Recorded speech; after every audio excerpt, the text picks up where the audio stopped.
Yo, what's good? Today we're finna react the power of delusional self-belief. Don't doubt yourself. Be about yourself. Because I think right now, I if take I that was back. to No, I don't. quit rapping and I said I want to go to the NBA, I would be in the NBA. No, you wouldn't. Yes. No, you wouldn't. Yes, I would. No, you wouldn't. Yes, I would. Why would you think you could make it to the NBA? Because I think I could do anything. Oh my God. Can you stop fucking saying like a dumb fuck? This nigga missed this because I know I missed everything. Just shut the fuck up. You only touched that weak ass Xbox. Ain't even got no Xbox, bitch. Bro, we supposed to be positive, nigga. The power of delusional self-belief. Lock in, bitch. My boy. I'm an up-and-coming fighter, and without a doubt, you will see me on the UFC in the near future. Without a doubt.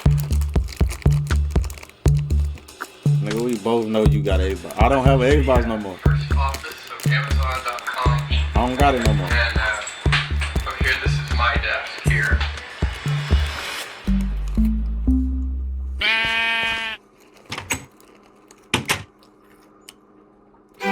I got an Xbox controller.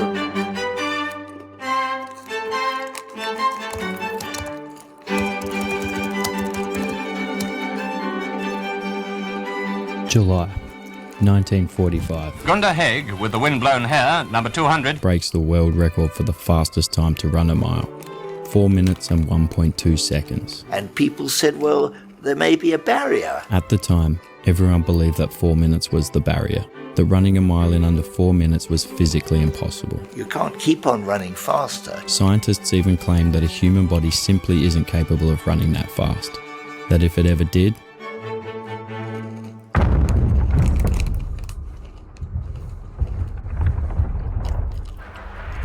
the heart would explode before it even got to the finish line.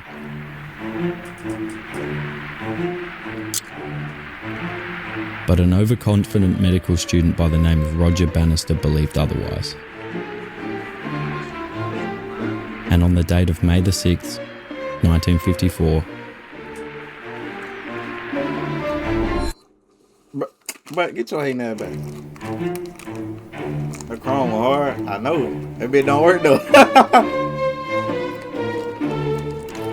I, as a medical student, knew that there wasn't a brick wall. If you could run it in 4 minutes and 2.2 seconds, then you would find somebody else somewhere who trained a little better and they could do it. and just shy of 2 months later, 22 more people had followed in Roger's footsteps.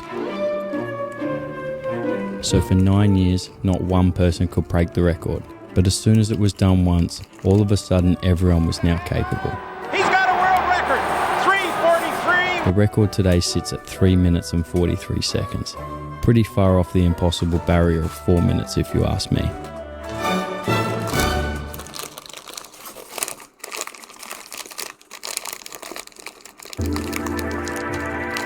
Yo. Chill, gang. You gotta think positive.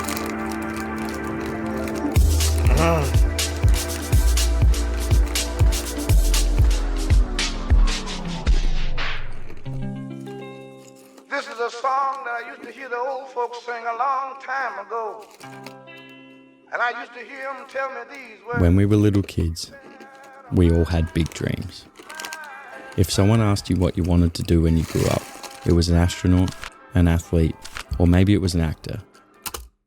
I never said no shit like that. I ain't gonna lie. When a nigga asked me what I wanted to be in life, I told him I ain't know. I'm lying. I said I want to go to the NFL. Mind you, nigga. I had never touched the football, but wanted to go to the NFL.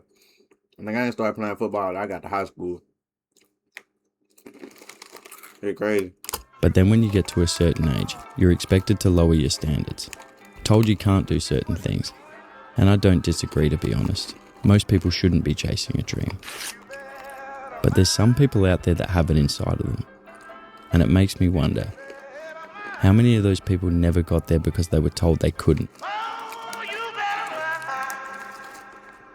Never let nobody tell you can't do something.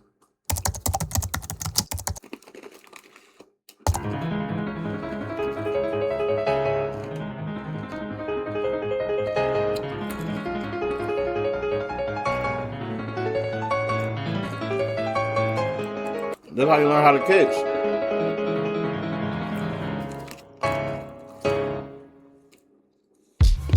$115.8 billion. That's how much money Bill Gates is currently worth. If you get rid of 99%, I'd have 1.3 billion. I'm so sorry. Just 1% of Bill's money is more than 500 times more than the average person will make throughout their entire lifetime. And I don't care what you think about him. Bill's a great guy. He's done great things. Is it true that you can leap over a chair from a standing position? It depends on the size of the chair.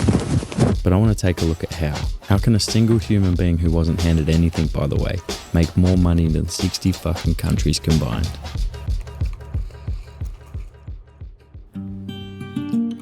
Type shit.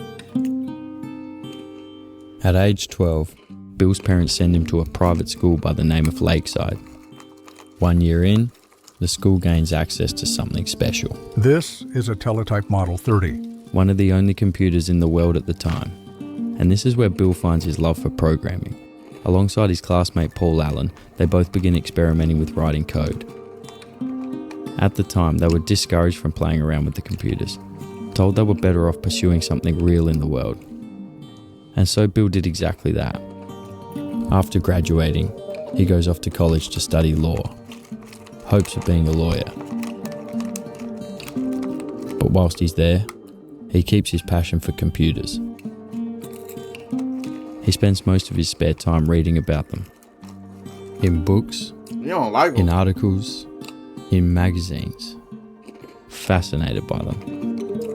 I don't know who And Paul on a Allen regular is. night in January 1975, he stumbles across something that sparks his interest. They say you can't handle spice. Imagine. And as he's reading, an idea comes into his mind.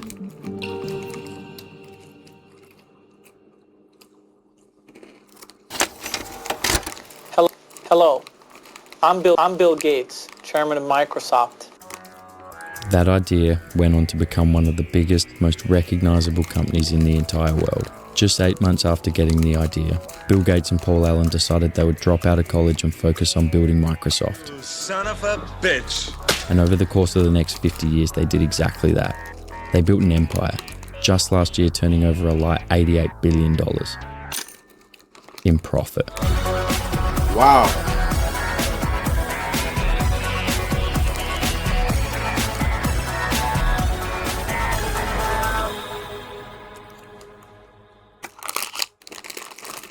Hey, I'll be right back. I gotta go get something to drink, bro. Now, Bill's story is an interesting one, because from the outside looking in, we can see how lucky he was. Born into an upper middle class family, access to one of the only computers in the world at the time. The list goes on.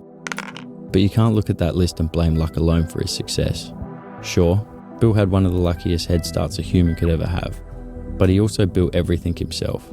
Bill was an incredibly hard worker. We were hardcore about, hey, if you're working on a piece of code, just get it done. Don't worry about sleep. He'd be in the office 7 days a week, up to 18 hours a day. I didn't believe in weekends. I didn't believe in vacation. From age 20 to age 30, Bill and Paul didn't take a single weekend off.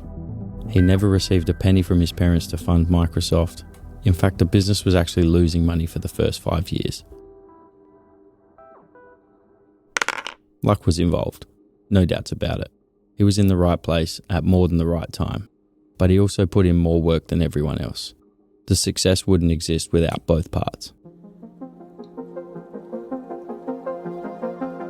I think as people, we like to think of the world as linear, that things happen in a straight line. But that never seems to be the case. Most of the time things happen very randomly, and if we're talking in terms of success, it's usually exponential. Usually there's a few lucky moments that change things forever. For example, like I said, Microsoft was losing money for the first 5 years. It was only in 1980 when they made a deal with IBM when they got their first breakthrough. They were introduced to millions of computers overnight. People talk about... What the fuck was that? Millions of computers overnight. People talk about, wow, you've had such success and it's just been so overnight and whatever. Well, whatever success I've got has come after like 8 years of just nothing working out. Yeah, they only care about materialistic shit. At a certain point, I believe with enough time things start to become inevitable. We've already established that luck is involved, and you need to be in the right place at the right time. But at least in my mind it makes sense that within an entire lifetime, it's impossible that you don't get lucky once. Tarantino is a great example at this point I'm trying to make. As you heard him say, 8 years of just nothing working out. and when he did finally get some success, Quentin Tarantino. it all came overnight. Thanks. His first feature film did around $2.9 million on a $1.2 million budget. That's $1.7 million. Best movie I watched in the last 5 months. And the reason his story fits perfectly with this video is because logically speaking, it would have made sense to quit after year 4 or 5. Clearly what he was doing wasn't working, but because he was delusional enough to believe it would work, he put himself in a position where eventually it just had to. Sure, he's a talented guy, but he wasn't born with the ability to make great films. It was the 8 years of nothing that developed him into a great filmmaker. And because he was a great filmmaker, and because he was around for so long, one day he was in the right place, at the right time. I honestly don't see a way where if you have one dream in life, and you're committed enough to continue going for it for at least a decade, eventually it doesn't work out. And I think the hardest part about it, and the reason success rates are so low, is because people struggle to believe that. And so they change directions before they ever get there. I mean, it could happen next week, or it could happen in 30 years' time. You don't know. But at the end of the day, you only get one life. So you might as well go for what you actually want. And it's going to take some delusion to keep you going for that long. Because most likely, nothing's going to happen for a very long time. But eventually it will. And those who stick around will find that out. Bottom, so the top's the only place to go now. I all day long would be practicing on the elevator in my dorm. I'd be going ba ba ba ba ba, saying the shit. Right when Con would bring me up, that's a goat right there. My head would spin. I'd forget where I was, not making sense. I would say 2 jokes, and then I'd be like, "Oh my God, I don't know what's coming next." And I had that going for a while, but I still would go home at night and go, "Fucking, I'm gonna be so fucking good at this." I don't know what it was. Psycho. It's funny, delusional thinking can sometimes carry you to the, like, once you develop some skill, that delusional is like a little guardian. It keeps you protected while you actually develop talent. But that's how you make it. That's how you make it in kind of everything. Like you're delusional, you know? Yes. Bro, I just wish I could. Bro, y'all just don't know, bro. Well, Harry, Jerry, y'all saw it. Y'all saw when I was just crazy over screaming, bro. I was just every day, bro. 8 hours every day. 8 hours every day. Every day. But bro, when I end up going to school, it just fucked everything up. And then from school, me getting out of school, my schedule just ain't been back. It just ain't been back, bro.